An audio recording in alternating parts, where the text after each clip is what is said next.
വിദ്വേഷ പരാമർശങ്ങളിൽ ഉറച്ചും മുസ്ലിം ലീഗിനെ വീണ്ടും കടന്നാക്രമിച്ചും SNDP യോഗം ജനറൽ സെക്രട്ടറി വെള്ളാപ്പള്ളി നടേശൻ. മറ്റൊരു മാറാട് കലാപം സൃഷ്ടിക്കാൻ ലീഗിന് ദുഷ്ടലാക്ക് എന്നാണ് വെള്ളാപ്പള്ളിയുടെ വിമർശനം. ചോദ്യം ചോദിച്ച മാധ്യമപ്രവർത്തകനെ തീവ്രവാദിയെന്ന് വെള്ളാപ്പള്ളി നടേശൻ അധിക്ഷേപിച്ചു. പതിവ് പോലെ കടുത്ത വർഗീയ അധിക്ഷേപ പരാമർശങ്ങൾ നിറഞ്ഞതായിരുന്നു വെള്ളാപ്പള്ളി നടേശന്റെ വാർത്താ സമ്മേളനം. മുസ്ലിം ലീഗിനെതിരെ കടന്നാക്രമണം. മുസ്ലിം സമുദായത്തെ മൊത്തം ഈഴവ് സമുദായത്തിന് എതിരാക്കാൻ അങ്ങനെ ഇനിയൊരു മാറാട് കലാപം ഇവിടെ അടുത്ത ഭരണം കിട്ടിയാൽ നടത്തണമെന്നുള്ള ദുഷ്ടലാക്കോടുകൂടി ലീഗിൻ്റെ നേതാക്കന്മാരും പരിശോധിക്കുന്നു.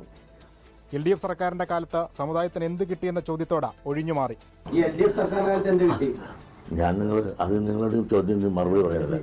കഴിഞ്ഞ ദിവസം ചോദ്യം ചോദിച്ച മാധ്യമപ്രവർത്തകനെ തീവ്രവാദി എന്ന് വിളിച്ചായിരുന്നു വെള്ളാപ്പള്ളിയുടെ അധിക്ഷേപം. മാധ്യമപ്രവർത്തകന്റെ സ്വദേശവും രാഷ്ട്രീയവും എടുത്തു പറഞ്ഞു വിമർശനം. ഈ വന്ന ആളെ എനിക്കറിയാം. റാഹീം ഇരാറ്റുപേട്ടക്കാരനാണ്, MSFന്റെ നേതാവാണ്.